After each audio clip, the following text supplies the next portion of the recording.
Hey guys, gue mau sharing tentang masalah keuangan tapi di series Life After Layoff. Karena menurut gue aspek keuangan itu penting banget sih buat mempertahankan hidup kita sebelum mendapatkan kerjaan gitu. Kalau gue boleh jujur itu, gue itu keuangannya itu bisa bertahan 6-8 bulan, tergantung seberapa ketat gue buat savingnya gitu. Gue sebenarnya udah ngebudgetin tiap bulan tuh sekian, tapi lifestyle gue kan nggak bisa mendadak berubah kan, jadi harus transisi gitu. Awalnya kalau belakangan ini gue udah berhasil ngurangin kurang lebih 20.000 per harinya dengan naik sepeda gitu. Jadi yang awalnya itu bisa sampai 25.000, sekarang gue cuma nitip sepeda 5.000 gitu. Dan gue tadinya mau nge-stretch lagi pengeluaran gue menjadi tinggal, gue pengen motong 30.000 atau 20.000 lah, nggak terlalu ketat banget, tapi gue nggak kuat. Jadinya kalau gue paksa itu kemungkinan gue bakalan sakit sih gitu. Jadi ya, gue motong 20.000 itu udah lebih dari cukup loh. Kalau gue rinciin ya, jadi kan tadinya kan gue pakai ojol kan, berangkat dari rumah ke stasiun dan sebaliknya juga gitu. Nah itu gue ganti jadi sepeda, jadi gue ngirit 20.000 gitu. Terus kalau keretanya itu masih terjangkau, masih 3.000, jadi bolak-balik 6.000. Terus gue lanjut ke ojol. Nah ojol ini bisa sampai 30.000 gitu. Yang seperti gue bilang, kalau gue paksa bolak-balik naik transportasi umum yang lain bisa ngirit, tapi guanya yang sakit gitu. Soal jalannya jauh banget kan, dari Jakarta Timur ke Jakarta Barat gitu. Kalau seandainya deket gitu, contohnya kayak gua ke kantor gua yang lama itu, gua bisa jalan kaki semua gitu kan, naik sepeda terus naik transportasi umum dan langsung nyampe di depan kantornya gitu.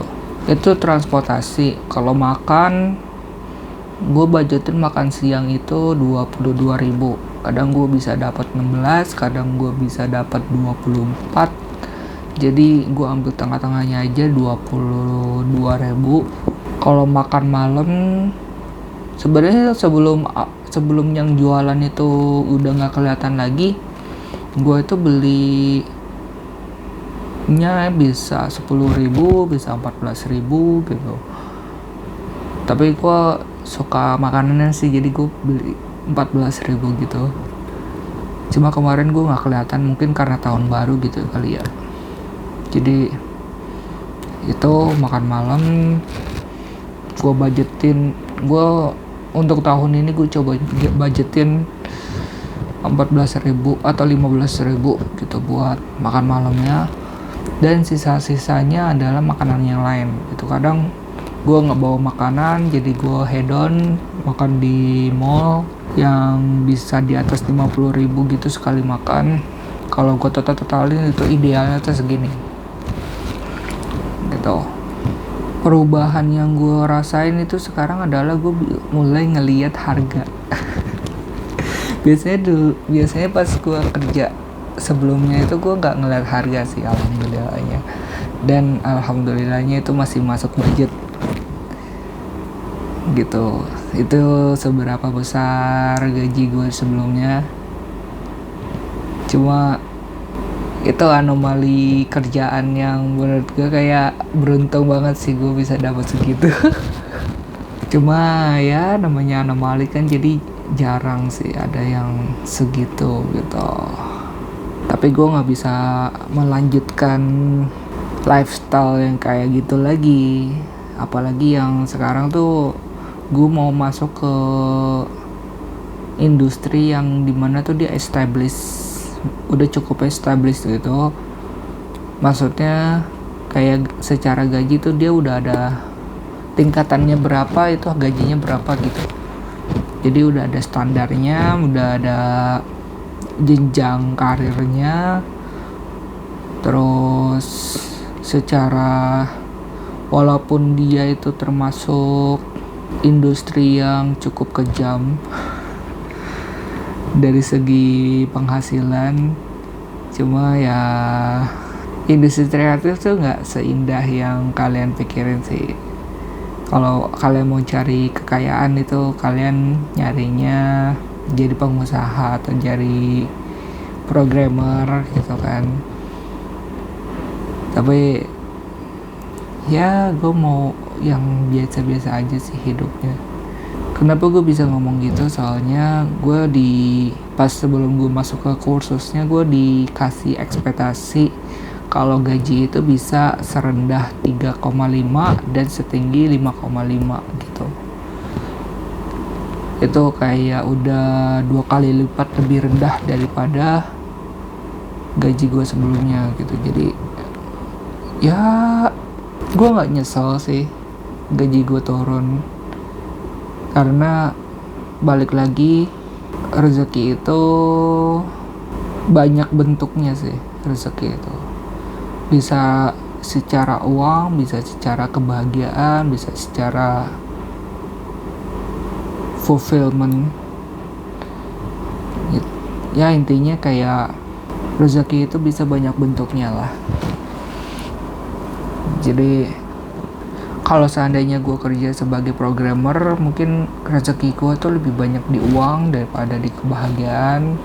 Tapi setelah itu gue pribadi ya, gue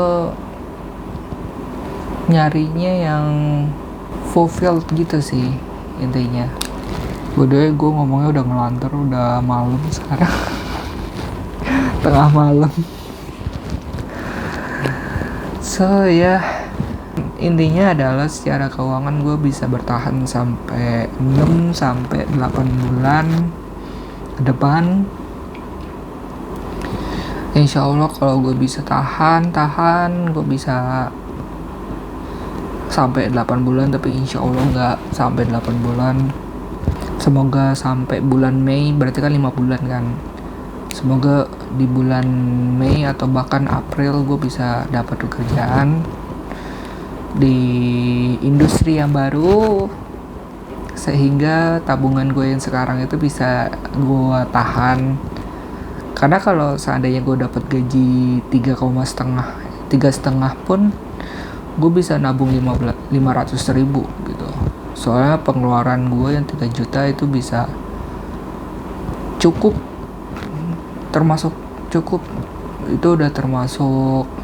Apalagi sekarang yang gue naik sepeda gitu kan, gue bisa ngumpulin 20.000 tiap harinya buat sesuatu yang gue pengenin gitu.